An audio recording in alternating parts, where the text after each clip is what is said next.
प्रदेश में 2025 में हुआ एक ऐसा हत्याकांड जिसने पूरे भारत को हिला कर रख दिया। ये कहानी प्रेम, विश्वासघात और अंधविश्वास के खतरनाक जाल में फंसे कुछ लोगों की है, जिसने एक निर्दोष व्यक्ति की जान ले ली। इस केस में प्रेमिका ने अपने प्रेमी के साथ मिलकर अपने पति को मौत के घाट उतार दिया और उसके शव को 15 टुकड़ों में काटकर एक ड्रम में भर दिया और उसके अंदर सीमेंट डाल दिया। मगर चलिए इस कहानी को शुरुआत से देखते हैं। 2016 में मेरठ निवासी सौरभ राजपूत की मुलाकात मुस्कान रस्तोगी से हुई। दोनों के बीच प्रेम हुआ और कुछ सालों बाद उन्होंने शादी कर ली। लेकिन यह शादी सौरभ के परिवार को पसंद नहीं आई, क्योंकि मुस्कान एक अलग जाति से थी। इसके बावजूद दोनों ने अपने रिश्ते को मजबूत बनाए रखा। सौरभ मर्चेंट नेवी में जॉब करते थे और लंदन में पोस्टेड थे। शादी के कुछ समय बाद सौरभ लंदन चले गए, जबकि मुस्कान अपनी बेटी के साथ मेरठ में रहने लगी। इस दौरान उनकी जिंदगी में एक तीसरा व्यक्ति साहिल शुक्ला आया, जो मुस्कान को पहले से ही जानता था। सौरभ के लंदन में रहने के कारण मुस्कान की नजदीकियां साहिल से बढ़ने लगी। साहिल, जो पहले से ही मुस्कान को पसंद करता था, अब खुलकर उसके साथ वक्त बिताने लगा। मुस्कान ने उसे यह यकीन दिला दिया कि वह अपने पति के साथ खुश नहीं है और वह साहिल से सच्चा प्यार करती है। साहिल शुक्ला अंधविश्वासी प्रवृत्ति का था और आत्माओं, तंत्र मंत्र जैसी चीजों में विश्वास करता था। मुस्कान ने इस बात का फायदा उठाते हुए उसके लिए स्नैपचैट पर एक फर्जी अकाउंट बनाया, जिससे वह साहिल शुक्ला की मरी हुई मां के नाम से चैट करती थी। इस फर्जी अकाउंट से वह साहिल को यकीन दिलाने लगी कि उसकी मां की आत्मा मुस्कान को पसंद करती है और चाहती है कि वे दोनों साथ रहें। धीरे धीरे साहिल पूरी तरह से मुस्कान की बातों में फंस गया।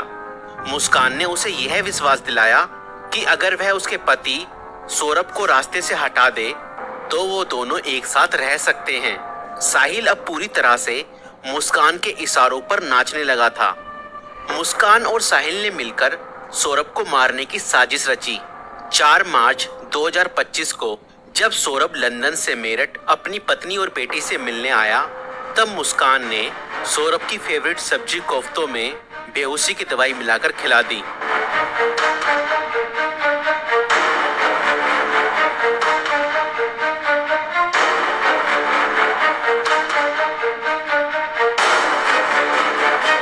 और जब सौरभ बेहोशी की हालत में बिस्तर पर पड़ा था, तब मुस्कान ने अपने दोस्त साहिल को बुला लिया और रसोई में जाकर वो बड़ा और धारदार चाकू ले आई, जो मुस्कान और साहिल ने पहले से ही प्लानिंग करके खरीदे हुए थे। और करीब 20 मिनट तक साहिल ने मुस्कान को बताया कि कैसे उसे अपने पति का वध करना है।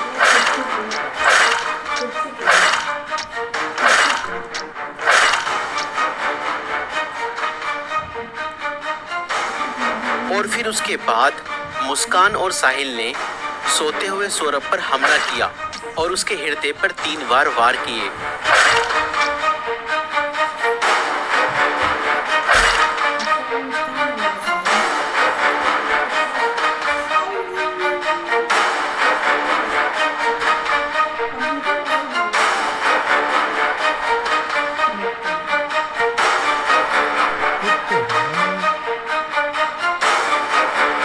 और घर में पड़े कूलर को भी ऑन कर दिया ताकि उसकी आवाज किसी को भी ना सुनाई दे। जब उन्होंने सौरभ को खत्म कर दिया, उसके बाद वह उसकी बॉडी को बाथरूम में ले गए।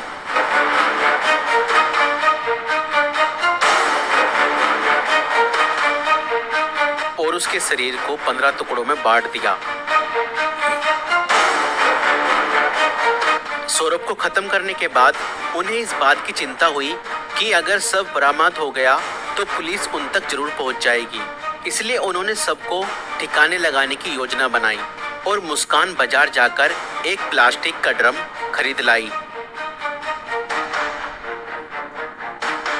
और मुस्कान और साहिल ने सौरभ के शव के टुकड़ों को उस प्लास्टिक ड्रम में डाल दिया और ऊपर से सीमेंट भी डाल दिया ताकि उसकी बॉडी की स्मेल बाहर ना जाए। और उसके बाद उन्होंने उस ड्रम को घर के एक कोने में रख दिया। इसके बाद मुस्कान और साहिल ने सौरभ के मोबाइल फोन से उसके सोशल मीडिया अकाउंट को एक्टिव रखा।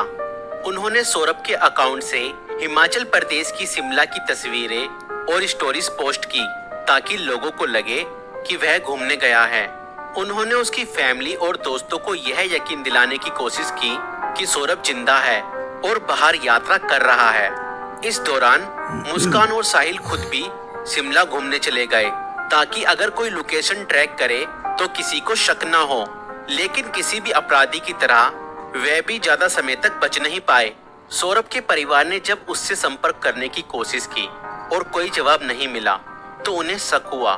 परिवार ने मेरठ पुलिस में गुमशुदा की रिपोर्ट दर्ज कराई।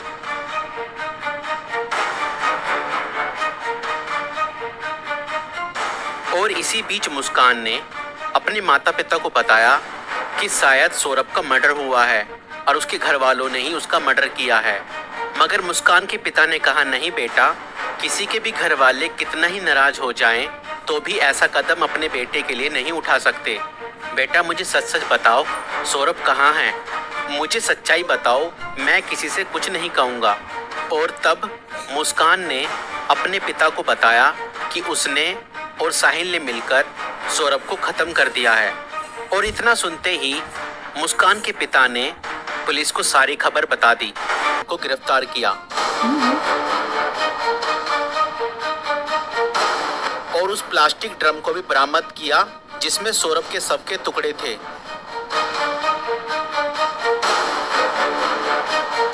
उस प्लास्टिक ड्रम को काटा गया और सौरभ के शरीर के टुकड़ों को बरामद किया गया। इस खौफनाक हत्या मिस्ट्री का अंत पुलिस द्वारा हत्यारों की गिरफ्तारी के साथ हुआ। पुलिस ने मुस्कान और साहिल को गिरफ्तार कर लिया। दोनों पर हत्या, साजिश और शव को छुपाने के गंभीर आरोप लगाए गए।